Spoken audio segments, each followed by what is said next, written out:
भला हुआ मेरी माला टूट गई, मैं राम भजन से छूटी। भला हुआ मेरी माला टूट गई, मैं राम भजन से छूटी। मेरे सिर से टली बला, भला हुआ मेरी माला टूट गई, मैं राम भजन से छूटी। मैं राम भजन से छूटी। नमस्कार मेरे प्यारे भाइयों, मेरे परमात्मा के प्यारे जीव हंसों। मालिक से यही अरदास करूंगा हमेशा कि आप सब मेरे भाइयों का विवेक इतना बढ़े, इतना बढ़े, इतना बढ़े कि ऐसी कोई चीज ना रहे जो मेरे प्यारे भाइयों को समझ ना आए, या ऐसा कोई संदेह या संशय मन में ना रह जाए जिसके चलते वो भ्रमित हो जाएं। मैं कभी नहीं चाहूंगा कि आप में से कोई एक भी ऐसा जीवहंस कभी भी भ्रमित हो, या ऐसी कोई भी चीज रहे जो आपको समझ में ना आए। लेकिन उसके लिए मेरे भाइयों, आपको भी मेरा साथ देना पड़ेगा। जो चीज मैं समझाना चाहता हूं आपको भी पूरे मन से समझना पड़ेगा, पूरा विवेक लगा के उसको समझना पड़ेगा। अगर फिर भी समझ में नहीं आता है तो आप मुझे फोन कर सकते हैं, लेकिन पूरा जोर लगा दो मेरे भाई एक एक चीज को समझने में। तो दोस्तों, आज जो हम वाणी लेंगे अनमोल वाणी है, वो बीजक की। सतगुरु बंदी छोड़ कबीर साहब का जो मूल ग्रंथ है बीजक, बहुत ही प्यारी वाणी है, बहुत ही विवेकी वाणी है। अगर आपने इस वाणी को सही से समझ लिया तो 99% आप भ्रमों से बाहर हो जाओगे, बाहर निकल आओगे। तो क्या कहती है वाणी, आइए जानते हैं। आपन पाओ आप ही बिसरेओ, मतलब कि अपने स्वरूप को खुद ही भूल गया। ये बीजक की वाणी है। शब्द 76 बहुत सुंदर शब्द है। आज इस पे पूरा विचार करेंगे। जैसे स्वान कांच मंदिर में भरमत भूख मर्यो, ज्यों के हर बपु निरख कूप जल प्रतिमा देख पर्यो। यानी कि जैसे कांच के मंदिर में अगर कोई स्वान यानी कुत्ता घुस जाए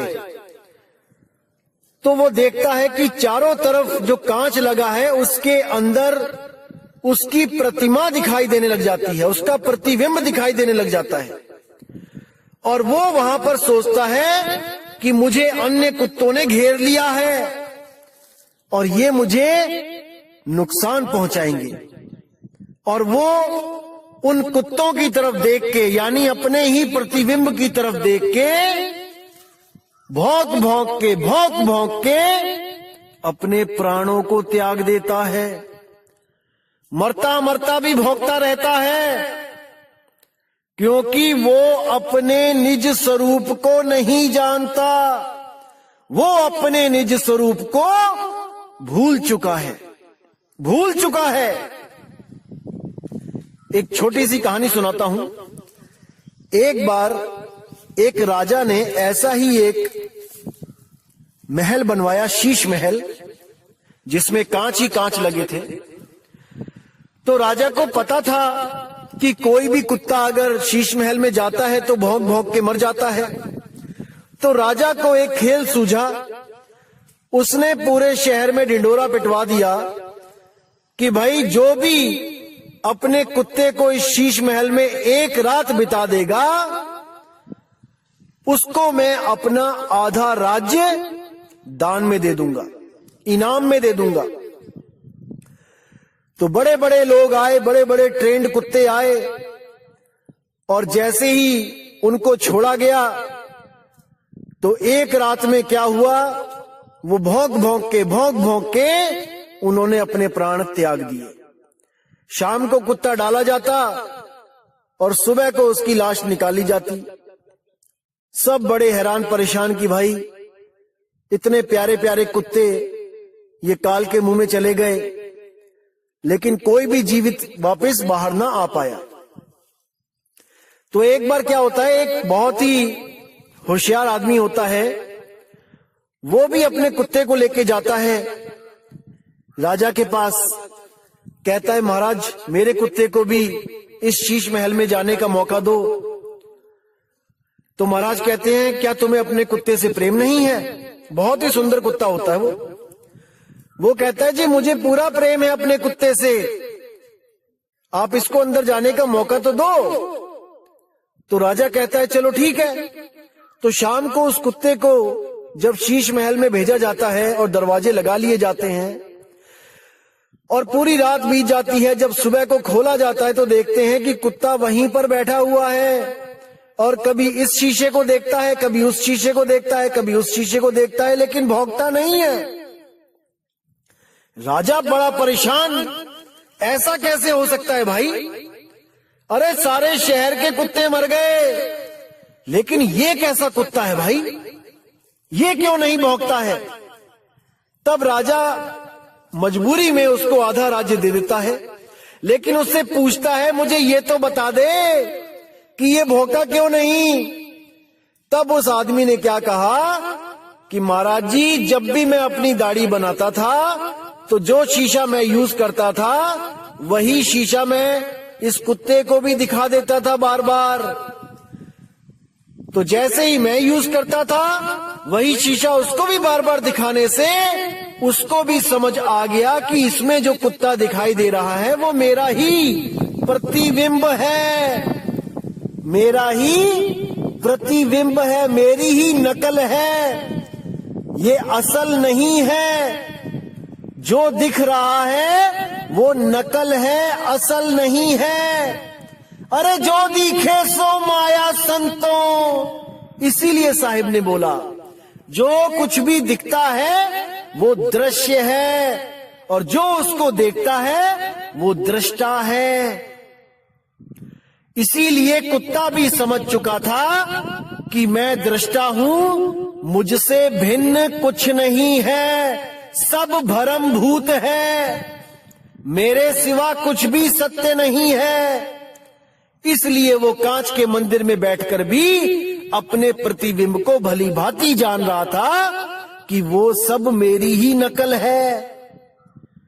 लेकिन कुछ लोग जो इस कुत्ते से भी गए गुजरे हैं विवेक बुद्धि में, वो उस प्रकाश को देखकर, वो किसी आकृति को देखकर, वो किसी महलों को देखकर, वो आम के बगीचों को देखकर, सोने की सड़कों को देखकर उनको असल मान बैठते हैं कि वो सब असल है, असली स्वर्ग है, असली सतलोक है, असली अगम अनामी लोक है। अरे मेरे भाई ये सब नकल है। जो दिखे सो माया संतों, रंग बदले बहरूपिया। समझ जाओ, समझ जाओ, समझ जाओ, फिर मौका नहीं मिलेगा मेरे भाई, समझ जाओ। तो कहते हैं जैसे सोन कांच मंदिर में भरमत भूख मर्यो, ज्यों के हर बपु निरख कूप जल प्रतिमा देख पर्यो। जैसे एक शेर की कहानी सुनी थी आपने, वो शेर जब कुएं में अपनी ही प्रतिमा को देखता है और सोचता है कि कोई और शेर आ गया है जो मुझे चैलेंज कर रहा है लड़ने के लिए, तो वो उस कुएं में छलांग मार देता है और अपने प्राणों को खो देता है। केवल इसीलिए क्योंकि वो नहीं समझ पाता कि जो दिखे सो माया।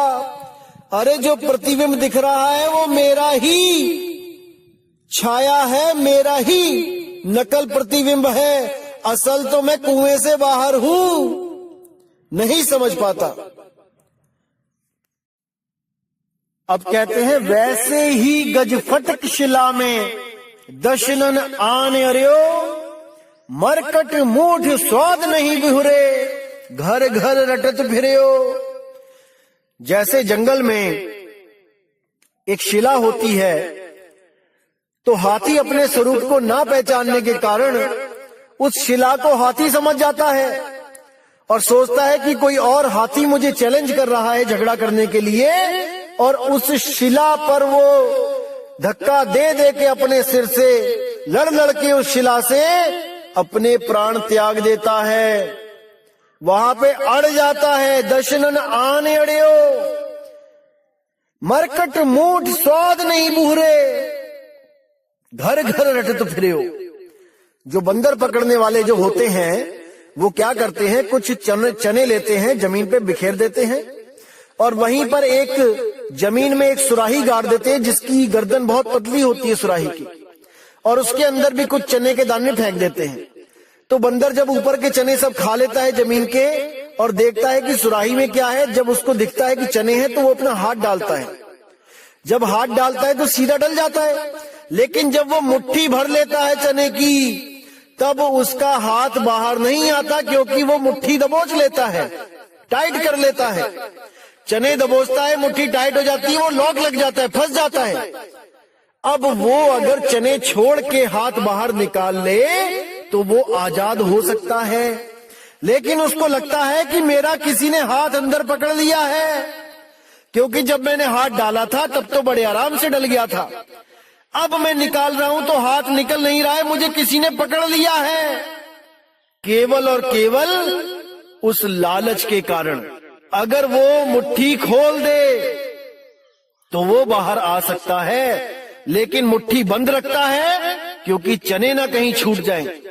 तो एक मुट्ठी चने के कारण वो पूरी उम्र घर घर नाचता है, घर घर नाटक करता रहता है और महादुख पाता है, आजादी को हमेशा के लिए खो देता है।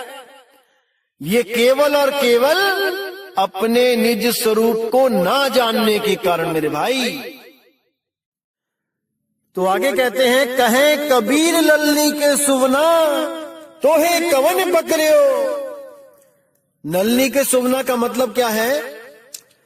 आपने देखा होगा कि तोता पकड़ने वाला जो शिकारी होता है वो क्या करता है, तोते को पकड़ने के लिए एक खोखली पाइप लेके आता है, जो अंदर से खोखली होती है, उसको एक धागे में बांध देता है। जैसे कपड़ा सुखाने के लिए जो एक तार बंधी होती है, मान के चलो कि उसी में एक पाइप जो खोखली है वो चढ़ा देता है ऊपर, अंदर धागा है, ऊपर पाइप है, और नीचे रख देता है बहुत बड़ा टब पानी से भर के, और उसी पाइप पे बांध देता है मिर्ची। अब तोता जब दूर से देखता है कि मिर्ची बंधी है तो उसको नहीं पता होता है कि ये पाइप है कि ये एक डाल है या एक तार है जिस पे मैं जाके बैठूं। उसको यही लगता है कि एक बैठने के लिए जगह बनी हुई है जिस पे मैंने जाके बैठ जाना है। तो जैसे ही वो वहां पे जाता है, जैसे ही वो पाइप पे बैठता है, वो पाइप क्या होती है, वो घूम जाती है। अब तोता जहां सीधा बैठता है वो उल्टा हो जाता है, और जैसे ही उल्टा होता है एकदम उसकी नजर नीचे पड़े पानी पे पड़ती है और वो डर जाता है। डर के मारे उसके जो पैर होते हैं अपने आप टाइट हो जाते हैं, कस के पकड़ लेता है। कस के पकड़ने के कारण वो पूरा उल्टा लटका होता है और वो सोचता है कि मुझे किसी ने बहुत जोर से पकड़ लिया है, और इस ललनी ने इस पाइप ने मुझे कस के पकड़ लिया है और अब ये मुझे छोड़ नहीं रही। इसी भ्रम में वो लटका रह जाता है और शिकारी आके उसको दबोच लेता है।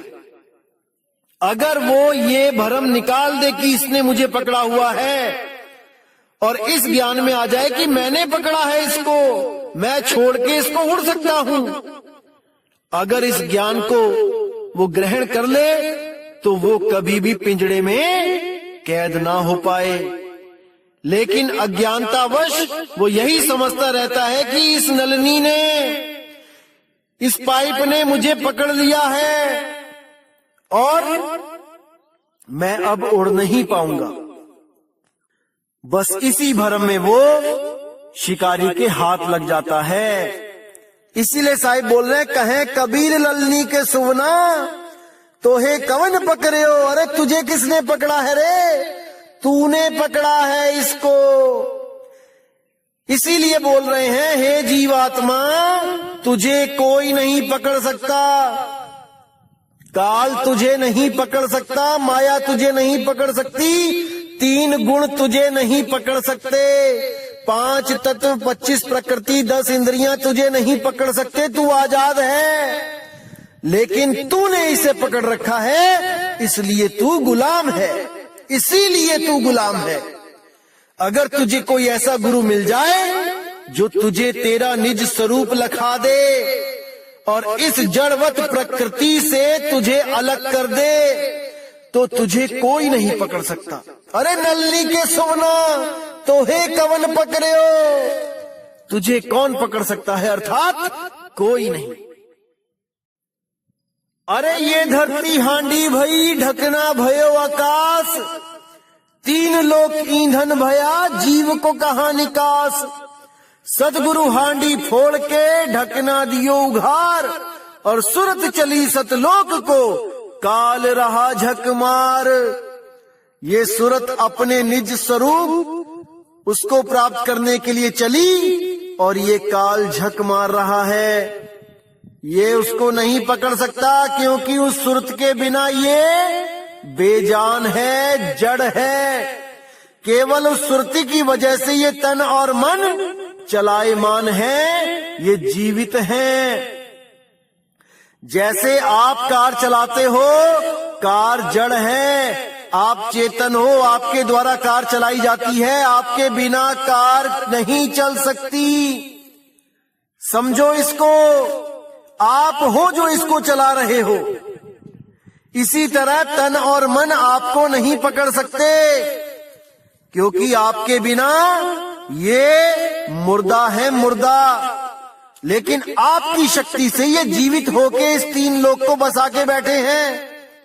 3 लोक में इनका राज है, आपको गुप्त कर दिया गया है, ये प्रगट है, और आप उस गुप्त रूप को, उस गुप्त नाम को, उस निज नाम को नहीं जान पा रहे। इसीलिए बंदी छोड़ को यहाँ पर आप जैसी देह बना के आना पड़ता है, देह धारण करके आना पड़ता है। वो देहधारी नहीं है कि उसकी कोई अपनी देह है, वो देह धारण करके आता है। जैसे राजा किसी लड़ाई में जाए तो अस्त्र शस्त्र धारण करके जाता है। इसका मतलब ये नहीं कि वो घर में बैठा हो भी अस्त्र शस्त्र धारण करके बैठा होता है, या उसके शरीर ही अस्त्र शस्त्र से लदे होते हैं। नहीं भाई, जब समय आता है तब वो अस्त्र शस्त्र धारण करता है और युद्ध को जाता है। इसी तरह जब कबीर साहब ज्ञान देने आते हैं तब शरीर को धारण करते हैं, और जब निज स्वरूप में जाते हैं तो धारण शरीर को हटा देते हैं, गुप्त कर देते हैं। वो देहधारी नहीं है हमारी तरह, लेकिन हमारे लिए वो देह धारण करके आते हैं। असल में वो विदेही है, विदेही। समझ जाओ इस बात को मेरे भाई, समझ जाओ। तो दोस्तों, उम्मीद करूंगा कि आज के सत्संग से आपको निज स्वरूप के बारे में काफी हद तक समझ आ गया होगा। और कुछ लोग आपको भ्रमित करने की कोशिश कर रहे हैं कि देखो, जैसे कांच के मंदिर में कुत्ता भौंक भौंक के मर जाता है अपने निज स्वरूप को देखता हुआ, ऐसे ही आप भी मर जाओगे, भ्रमित हो जाओगे। दोस्तों, वो निज स्वरूप दिखता नहीं है, जो दिख रहा है वो निज स्वरूप नहीं है, वो प्रतिबिंब है। उन लोगों को इतना भी नहीं समझ में आ रहा है कि शीशे में निज स्वरूप नहीं दिखाई देता है, प्रतिबिंब दिखता है। निज स्वरूप वो होता है जो शीशे में देख रहा होता है, वो शीशे से बाहर होता है। और जिसको निज स्वरूप का ज्ञान होता है वो किसी भी चीज को देख के भ्रमित नहीं होता है। भाई अभी आप और ज्ञान अर्जित करो, तब इस ज्ञान के मैदान में आना मेरे भाई।